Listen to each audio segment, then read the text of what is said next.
Sheriff's Office today. I'm Osceola County Sheriff Russ Gibson, and I wanted to give you the latest update on the death investigation that occurred at 202 Reserve Place in Celebration. I just want you to keep in mind that this is still very much an active investigation, and I'm going to attempt to answer your questions at the end of this, but there are still some things that I won't be able to divulge at this time. On January 13th, 2020, Osceola County Sheriff's deputies responded to 2002 Reserve Place in Celebration to assist federal agents from the Department of Health and Human Services in serving a federal arrest warrant for Anthony Todt. Anthony Todt's date of birth is September 29th, 1975. Deputies made contact with Anthony in the home along with federal agents and he was immediately detained. A safety check of the home was conducted where deputies discovered 4 deceased individuals inside. The home was immediately secured and a search warrant was obtained by our detectives. Detectives and forensic investigators began their investigation and crime scene processing. The medical examiner's office also responded to the scene and an autopsy was done the following day. The reports of the autopsy determined that the cause of death of the 4 decedents inside the home to be homicide. Anthony has cooperated with the investigation and he has confessed to killing his wife Megan Todt, 42 years of age, whose date of birth is January 28, 1977, and their 3 children. Alec Todt, 13 years of age, born September 26, 2006. Tyler Todt, 11 years of age, born December 30th, 2008. And Zoe Todt, who was 4 years of age, born July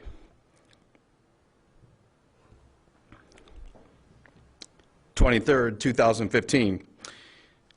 Anthony also killed their family dog, Breezy. Anthony has been arrested on a warrant obtained by our detectives today for multiple counts of homicide and 1 count of felony animal cruelty. We're still waiting on positive identification of the 4 deceased persons recovered in the home by the medical examiner's office. But based on our investigation and the suspect's statements, we strongly believe that they are that of Megan, Alec, Tyler, and Zoe. Based on the initial investigation to include the suspect's statements, the deaths have been determined to have occurred sometime towards the end of December. Throughout the course of this investigation, our agency has been in close communication with the family of the victims, and we've also worked very closely, as you can imagine, with the medical examiner's office as well as our state attorney's office.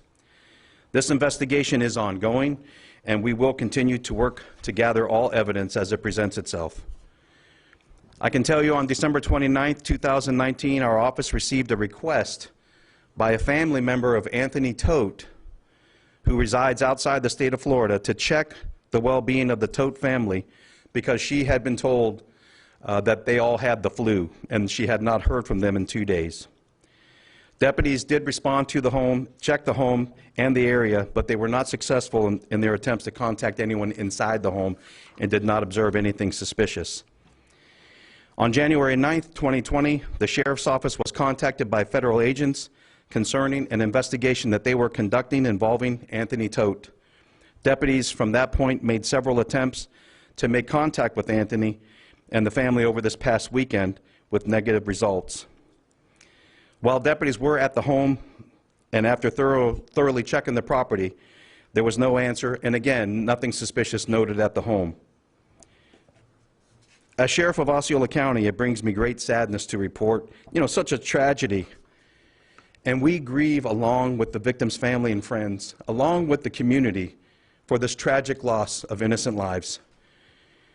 Myself, I cannot understand what would cause a person to commit such evil and horrendous acts. But I can say that if there's any one person or any family out there that's going through a crisis or a difficult situation, there's help out there for you. Organizations and an entire community such as ours that would do anything necessary to help to prevent any sort of tragedy such as this one. There's so many people and organizations ready to help, such as the National Hope Line Network at 1-800-442 4673, or the crisis text line at 741-741. I just want to thank our deputies, our detectives, crime scene investigators, communication officers, and anyone else who had anything to do with this investigation up until this point to preserve and collect all the evidence required. Thank you. I also want to thank the residents of Celebration for their understanding with some street closures. It was a little bit of inconvenience for them, but under the circumstances, we thank you for being patient and being there for us when we needed you the most. I'd also like to thank the members of the media who covered this tragic case with dignity and professionalism, understanding that sometimes certain parts of the investigation, there are times when we can't release certain information. We need to preserve the integrity of the investigation and the case as it stands.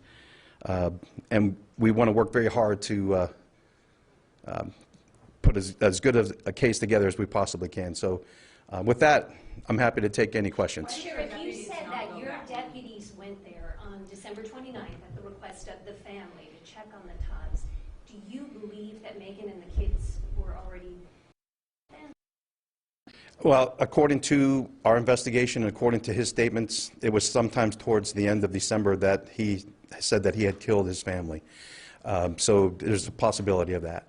Yes, ma'am. Why did your deputies not go back after December 29th until you received the request from the feds on January 9th? Well, the question is, why didn't we go back after December 29th to check on the family? And this was a request from a family member who believed that the family may have the flu. We go there to check that. We did not notice anything suspicious. It's not uncommon for us not to go back out to the house a second time, a third time, if we don't hear back from the family. Everything is, of course, a part of a record, and we want to make sure that they're safe and secure. But if there's nothing noted suspicious, there wouldn't be a reason to go back to the house to check on somebody that may, have the flu, or they just haven't heard from them in a couple days. So Mr. Todd answered the door during that well-being check, or nobody answered? I'm sorry, Stephanie? During that well-being check, it was Mr. Todd who answered the door? During the well-being, answered the door. The deputy walked around the house, checked with neighbors. The blinds of the home was closed, and so nothing suspicious was noted, and therefore, they didn't enter the home, obviously. Yes, sir. Sir, has he during the investigation, has he given any reason why he may have done this? Not to me, or that I've been made aware of at this time, but that could be something that would come out at a later date. Yes, he is cooperating with the investigation, I can tell you that much. Did he say how he killed them? No, he did not say how he killed him to me. I'm sure like I said, he's cooperating with the investigation. The manner of death, of course, is a homicide. The cause of death will be determined after this investigation. Where were the bodies found? They were found inside the home, but other than that, I couldn't tell you the exact locations of where each body was located. Why was he being investigated by the federal agency? Does it have anything to do with him killing his family? No, it doesn't have anything to do with the murder of his family members or their family pet.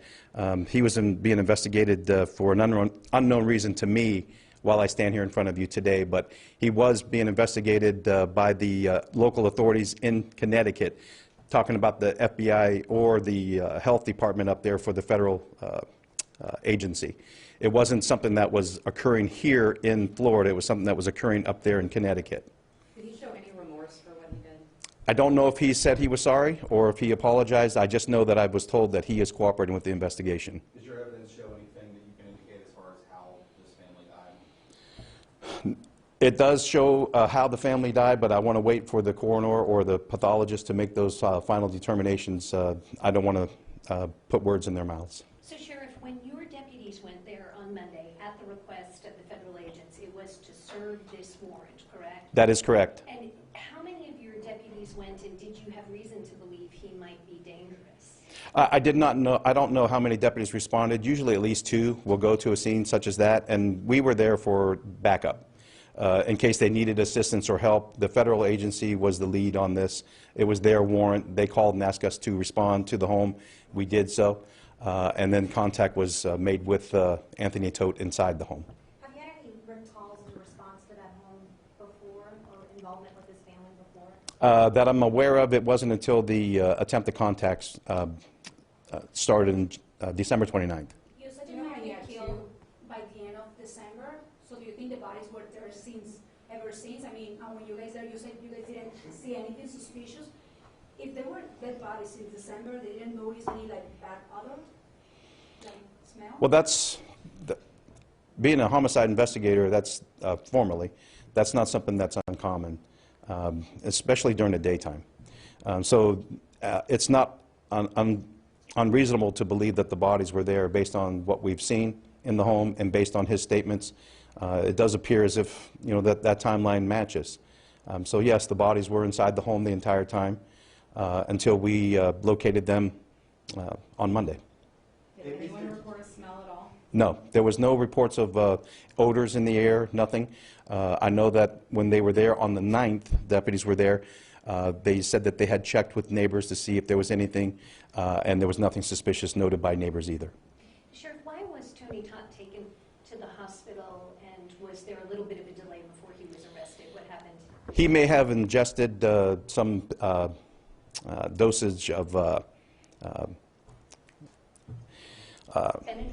Benadryl, exactly. It slipped my mind. Something for allergies.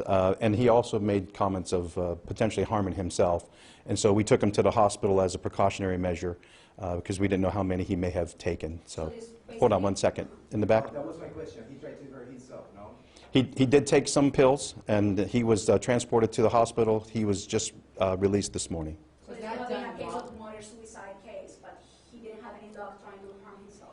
He's still alive. Was that done when you guys got to the scene, or had he tried to do that the day before or earlier in the day? Or was it I don't know at what point he took the pills. I don't believe it was in front of the deputies or the federal agents that were present.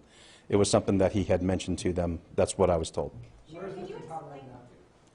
you explain how a deputy does a well-being check? Can you kind of walk us through the steps? We get a call to do a well-being check, and in this case it was for a family possibly having the flu, being down and out for a couple of days. It's not uncommon this time of the year. People are encouraged to get their flu shots and so forth.